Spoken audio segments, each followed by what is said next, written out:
Hi welcome to SR media. కోల్కతాలో మహిళా doctor పై జరిగిన అత్యాచారాన్ని ఖండిస్తూ శనివారం ఉదయం 6 గంటల నుంచి ఆదివారం ఉదయం 6 గంటల వరకు 24 గంటల పాటు ప్రభుత్వ ఆసుపత్రుల్లో ఓపీ వైద్య సేవలు నిలిపివేయాలని ఇండియన్ మెడికల్ అసోసియేషన్ పిలుపునివ్వడంతో అల్లూరు జిల్లా రంపచోడవరం ప్రభుత్వ ఏరియా ఆసుపత్రిలో 24 గంటల పాటు వైద్య సేవలు నిలిపివేశారు. కోల్కతాలో మహిళా డాక్టర్ పై జరిగిన అత్యాచారాన్ని ఖండిస్తూ వర్షానికి సైతం లెక్క చేయకుండా నిరసన కార్యక్రమాన్ని నిర్వహించారు. రంపచోడవరం ఆసుపత్రి నుండి ర్యాలీగా వెళ్లి ఫ్లాగ్ కార్డులతో స్థానిక అంబేద్కర్ సెంటర్ వరకు వెళ్లి నిరసన తెలియజేశారు.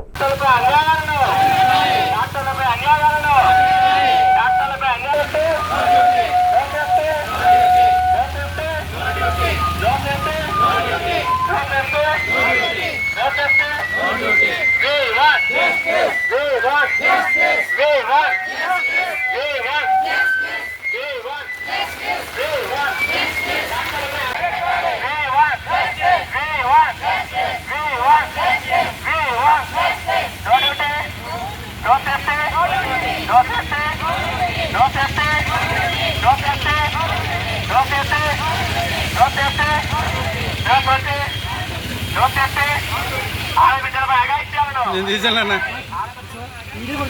వీడియో కూడా తీస్తున్నాను.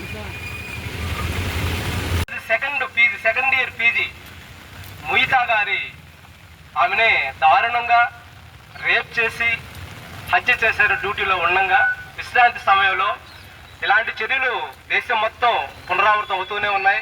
ఎంత చేసినా కానీ, ఎందుకంటే డాక్టర్లు ఎప్పుడు రక్షకులే కానీ భక్షకులు కాదు.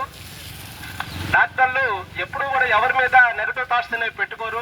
ఎవరినైనా రక్షించాలన్న ఉద్దేశం స్టాఫ్కి కానీ, అందరికీ కూడా సిబ్బంది కానీ, నర్సులు కానీ, వీళ్ళందరూ కూడా అందరూ ఎంతో కష్టించి పనిచేస్తూనే ఉంటారు. ఈ యొక్క ఇట్లాంటి సిచ్యువేషన్స్, ఇలాంటి పరిస్థితులు జరగకుండా ప్రభుత్వమే దీనికి రక్షణ కల్పించాలి.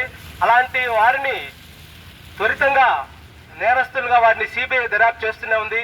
వాళ్ళని ఇంకా త్వరితంగా చేసి అలాంటి వాళ్ళని శిక్షించి ప్రతి ఒక్క హాస్పిటల్లో అవుట్ పోస్ట్ అనేది పెట్టాలి. ఎందుకంటే ఇలాంటి సిచ్యువేషన్స్ జరగకుండా అవుట్ పోస్ట్ ఉంటే ఏంటంటే ఏ కేసైనా డీల్ చేయొచ్చు. ప్రజలకు కూడా రక్షణగా చేస్తే దానికి ప్రజలు కూడా మంచిగా స్పందించి వాళ్ళకు కూడా మేము చాలా వీలైనంత వరకు మంచిగా న్యాయం చేస్తామని, ఇలాంటి సిచ్యువేషన్స్ జరగకుండా మేమంతా దాన్ని డిమాండ్ చేస్తున్నాము. దానికోసమే మేము ఇదంతా చేస్తున్నాము.